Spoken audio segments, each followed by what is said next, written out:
Okey, pembelajaran hari ini kita akan habiskan topik bab 4.2, iaitu inilah topik yang terakhir 4.2.6, di mana kita kena hasilkan satu atau cara yang melibatkan gabungan struktur kawalan bagi menyelesaikan masalah.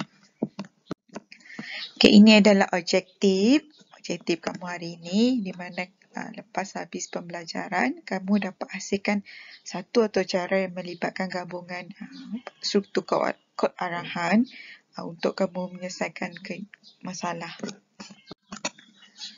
Okey, penggunaan function dengan prosedur dalam atau cara. Okey, sebelum ni kita imbas semula.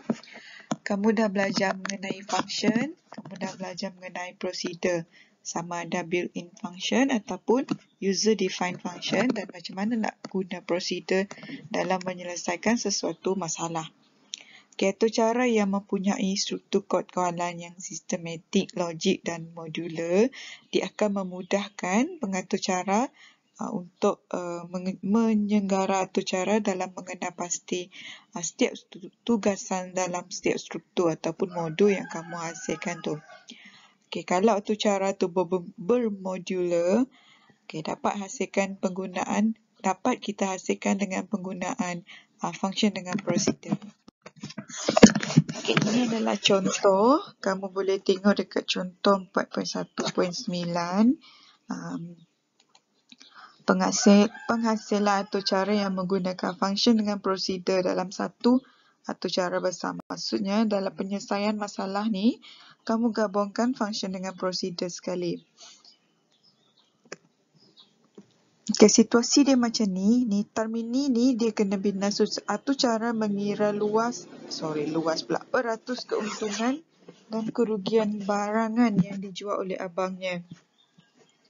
Okey, rumus yang digunakan terdapat pada dalam jadual ni. Keuntungan dikira macam untung bagi harga kos darab 100%.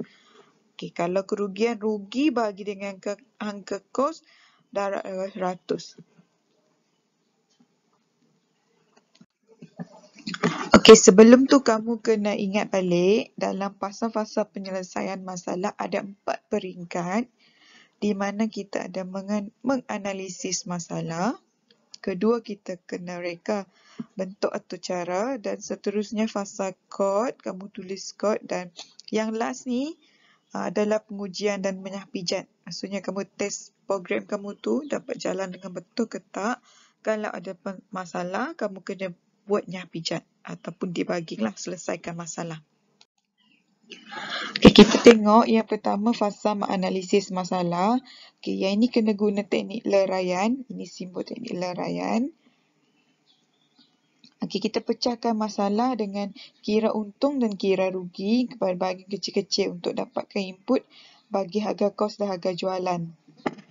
Okay, untuk fasa reka bentuk, corak dan prinsip menghasilkan corak ini harus dikenal pasti. Ini adalah teknik pengecaman corak, dan kedua-dua pengiraan dia mempunyai item input yang mana itu harga kos dengan harga jualan. Okay, perbezaan antara harga jualan dengan harga kos adalah kita tentukan peratus, rugi dengan peratus untung ataupun tiada kerugian. Ini teknik peniskalaan. Bukan, teknik pengitlakan, sebab dia melibatkan formula untuk kamu selesaikan cari keuntungan dengan kerugian. Okey, pertama untuk fasa reka bentuk, kita kena buat satu algoritma. Kita dapatkan harga kos dulu dengan harga jualan. Berbanding, kita cari harga jualan. Kalau harga jualan lebih tinggi dengan kos, kira ada paparkan peratus keuntungan. Ini algoritma. Algoritma dia pendek je, senang je. Okay, pseudo code dia macam biasa, kita paparkan, kita kena masukkan harga kos. Lepas tu setkan, paparkan semula harga kos jualan. Dan dekat sini adalah kawalan pilihan. Kalau jika H sama S1 dengan S2, kita dah setkan kan untuk boleh ubah. Kita paparkan tiada keuntungan. Maksudnya sama je harga kos dengan harga jualan.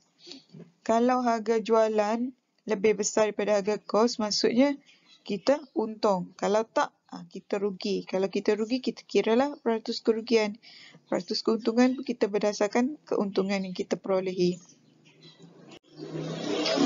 Okey, untuk pseudocode bagi function dengan procedure, kita gunakan input pengguna bagi function. Okey, kita paparkan, lepas tu kita setkan harga dan kita return nilai harga. Kalau prosedur untuk ni kita kira peratus sebab sama je dia punya formula nak kira peratus kan. So kita kena gunakan prosedur. Okey, untuk fasa kod, okey, kita akan cuba dulu function dengan prosedur supaya kita takkan jumpa ralat untuk kita letakkan function dengan prosedur kita dalam kita punya atur cara.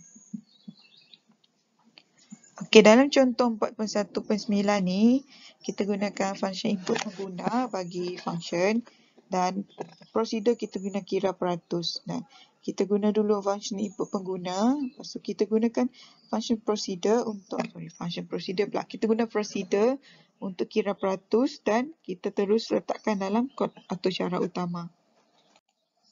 Okey, ini adalah contoh kod yang finalize bagi penyelesaian masalah si Tamini tu tadi. Okay, pertama kita gunakan function input pengguna. Okay, kita isytiharkan function. Lepas tu kita letakkan prosedur untuk kira peratus dan kita umpukkan prosedur dengan function ke dalam kod utama kita, iaitu kita isytihar dulu H1 ni kita ambil daripada input pengguna, dengan H2 pun kita ambil dari input pengguna. Dan kita semak ataupun bandingkan. Kalau H1 sama dengan H2, tak ada keuntungan. Selain daripada tu, maksudnya sama ada H1 lebih besar daripada H2 ataupun H2 lebih besar daripada 1. So, kita gunakan prosedur ni untuk kira. Dan kita punya output dia akan jadi macam ni. Okay, kalau kita masukkan RM3.5 dengan RM3.5 maksudnya tak ada untung, tak ada rugi kan.